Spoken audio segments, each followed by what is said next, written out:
Alright, if loving you is wrong, fans, honestly, I wasn't going to record any other videos since I posted 9 earlier this morning, and I figured that I wouldn't do any other videos until any clips or anything were released from OWN.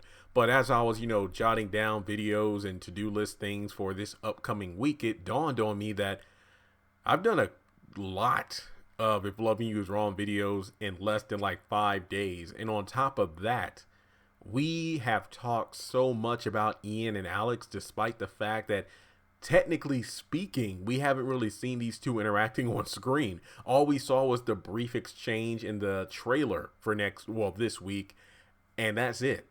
And it's pretty much Ian calling Alex Jennifer, and it looks like he's trying to embrace her, and that's it. So we've talked about all kinds of things already. How did they meet? When did they meet?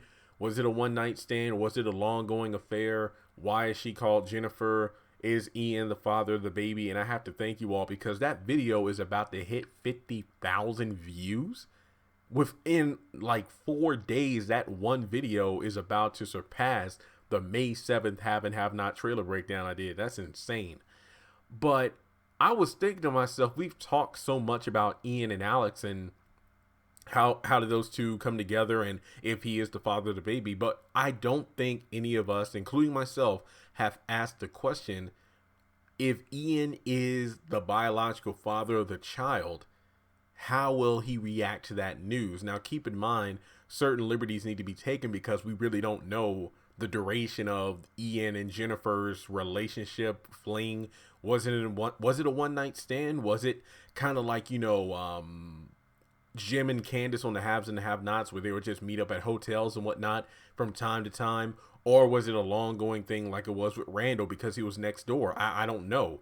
But I think that, let's say theoretically, whatever the circumstances were, one-night stand, long-running affair, fling, it seems that no matter how it turned out, that based off of how Ian so casually said, "Oh, Jennifer, yeah, we've met," just the way he said it, and then the fact that he's trying to put the moves on Alex later in the trailer, that kind of leads me to believe that those two met and parted ways on somewhat good terms. Because can you imagine, like, if you are at a dinner party with a friend, you know what, hey, your friend invited you over to a dinner party, having a good time, then your ex walks in the door, and you just say their name, "Oh, it's you." Just the way Ian said it led me to believe that he and Jennifer probably parted ways on good terms. Just the way they were, well, excuse me, not the way they were, but just the way Ian said it. And once again, folks, stay with me because we do not have much of anything to work with, but we're going to try to put this together. And if it was a one night stand, that actually wouldn't surprise me. I do like the idea of it just being maybe Randall pissed off Alex and she decided to get with someone else, or maybe it was a night of drinking. I don't know. Or maybe it was them meeting at a PTA meeting. Who knows? There are just so many factors.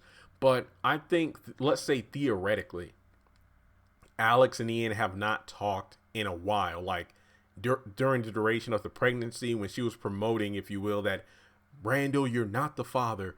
And then it's like, Brad, you are the father. And then she has the baby, Randall, you are the father. And then it turns out it's somebody else. I think it would be very interesting to get the dynamic of Alex or Jennifer and Ian together, just to kind of see what happened between the two. What's the history? And then if, Ian is looking to pick up where they left off. I'm not going to lie. I've been the victim of that, if you will. No children involved. But it's kind of like, if you haven't, oh yeah, I think I told this story a while back. At the time I saw that girl in Food Line. Yeah, that was last year. It's one of those things where you like to remember people at their best. Like, let's say if it's someone you were in a relationship with, maybe not an ex, or maybe somebody who was a crush, or whatever the case may be. Things were good, but then you had a falling out, and then you see them again and you hope to pick up where you left off, but then you realize or fail to realize that people change. So somebody that maybe you didn't even have a falling out, maybe you just went different separate ways, you see them maybe 8 months to a year later, and you want to just see if you could just pick up where you left off, but then you'd fail to realize that other person as well as their life has changed. I think that might be kind of what's going on with Ian, because I don't know. I don't know. But I just want to see that. Let's say he is the father. You know, Alex looks at the test results, and I think it is pretty obvious that Randall or Brad is not listed on that paperwork, because if it was, then the doctor wouldn't have said that. I know, I can tell you're shocked. And I'm like, yeah, no shit, Sherlock. And it's like, well, all the lies you've been telling have caught up with you, and it seems clear that you have somebody else. And I'm like, yeah, that's very true. And if Ian is the father, I mean, it's one thing for Ian trying to rekindle whatever's been going on between him and Alex. And for the sake of this video, I'm just saying that maybe those two only met a couple of times and they haven't been in contact in a while. Hell, for all we know, I'm just going to throw this out there. What if her and Ian hooked up maybe before her and Randall? But I don't think that's true based off that one episode, how it all started between Alex and Randall. So I think timeline wise, that doesn't make sense. I don't know. I'll figure that out later. But I feel like maybe Ian was just another guy that Alex decided to sleep with, and unexpectedly, he's the father. So with Ian probably trying to pick up where it left off, especially the fact he's living right across the street, how's he going to take the news that, hey, remember that time me and you, yeah, yeah, that night, yeah, it was a fun night indeed, and I've been thinking about it ever since. Wow, okay. Well, something's changed since then. Oh, what's that? You're getting a divorce, right? Because you're showing me the paperwork. I also had a baby. Oh, well, yeah, that might make the divorce thing complicated. Is your husband willing to support you? Well, yeah, and my oldest two, because those are his kids. But in terms of the youngest one, yes, you're actually the father, Ian. Wait, what?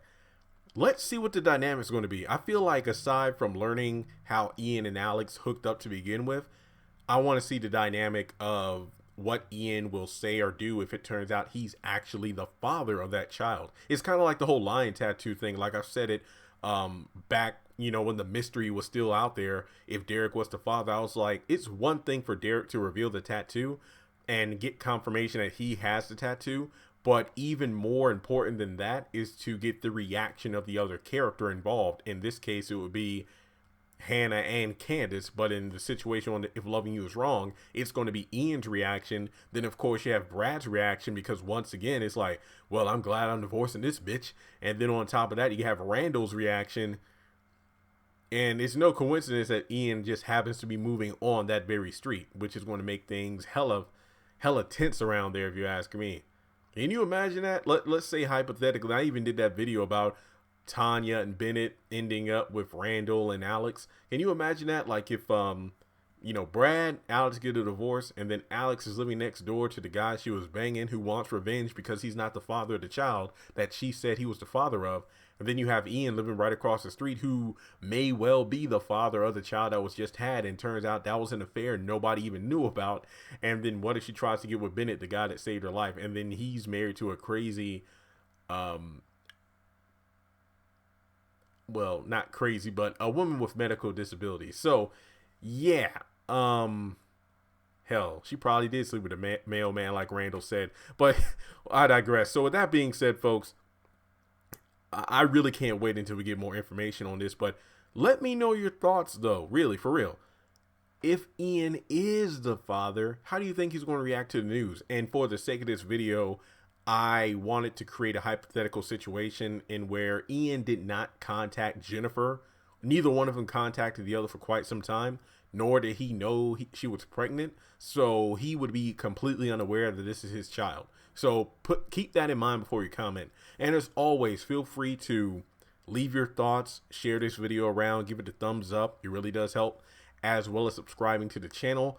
We should be hitting 74,000 around this time tomorrow, if not sooner. And hopefully by the end of the week, we'll be hitting 75,000, which will mean I get to go to Walmart, get those gift cards and DVDs so we can get a giveaway going. Because once again, this is a big milestone once we hit 75, because that'll be the final quarter to the long-term goal of hitting 100,000 subscribers. So guys, we have only a couple of days left. And you know me, I will keep my eye on social media. But if you see any of Loving You Is Wrong pictures or clips, feel free to send them my way. Social media links are in the description below, to Twitter, Instagram, Facebook, and I will talk to you all soon. So hopefully this will be my last Ian Alex video, at least until more information comes out on the two, and I hope everyone enjoys the rest of their Easter.